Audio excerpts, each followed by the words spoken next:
இன்றைய நன்னெறி ரொம்ப மாணவர்களுக்கு தேவையான ஒரு முக்கியமான நன்னெறி.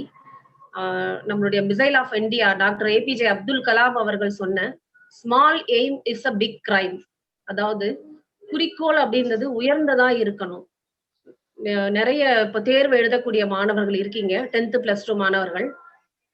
பாஸ் பண்ணணும் அப்படின்னு நினைச்சு படிக்காதீங்க கண்டிப்பா.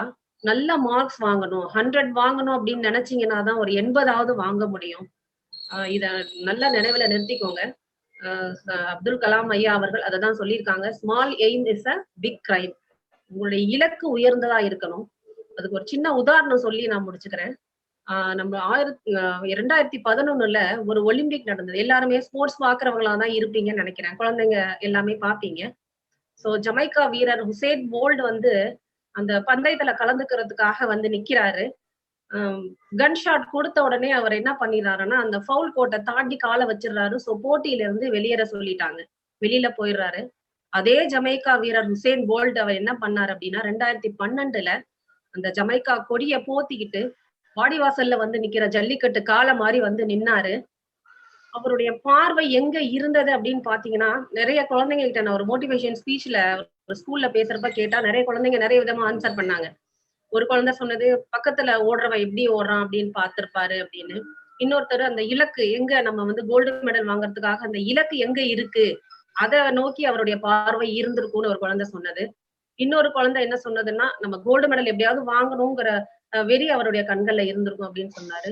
மூணுமே தவறு. அவருடைய பார்வை கன் ஷாட் கொடுத்தாங்க. 2012 ஒலிம்பிக் மேட்ச் நீங்க போட்டு பாத்தீங்கன்னா தெரியும். கொடுத்த உடனே அவருடைய பார்வை அந்த டைம் போர்டை நோக்கி இருந்தது. கோல்டு மெடல் மட்டும் வாங்கணும் அப்படின்னு நினைக்கல அவரு. ரெக்கார்ட் பண்ணணும்னு நினைச்சாரு. சோ 9.58 நிமிடத்துல கடந்து கோல்டு மெடல் மட்டும் வாங்கல. அதாவது அந்த உயர்ந்த இலக்கு, அந்த குறிக்கோள் வந்து உயர்ந்ததா இருக்கணும், பெருசா இருக்கணும் அப்படின்னு நான் நினைக்கிறேன். மாணவர்கள் இதை கண்டிப்பா கடைபிடிக்கணும். கண்டிப்பா இந்த 2012 ஒலிம்பிக் மேட்ச பார்த்து அவருடைய கண்ணை பாத்தீங்கன்னா தெரியும். டைம் போர்டை நோக்கி தான் இருக்கும். 9.58 நிமிடத்துல கடந்து உலக சாதனை படைச்சாரு. அந்த வெறி, அந்த ஜெயிக்கணும் அப்படிங்கிற வெறி, என்னால முடியாது, என்னால அவ்வளவு மார்க் வாங்க முடியாதுன்னு சொல்லாதீங்க. உங்களுடைய பெற்றோர்கள், ஆசிரியர்களுக்கு நீங்க நன்றி கடன் காட்ட வேண்டிய நேரம் இது. உழைப்பு மட்டுமே உங்களுடைய குறிக்கோளா இருக்கணும். அது அந்த குறிக்கோள் உயர்ந்ததா இருக்கணும் அப்படின்னு நான் கேட்டுக்கிறேன். கண்டிப்பா எல்லா மாணவர்களும் நன்றாக தேர்வு எழுதி நல்ல மதிப்பெண்கள் பெற்று எல்லாரையும் சந்தோஷப்படுத்தணும்னு கேட்டுக்கிறேன். நன்றி, வணக்கம்.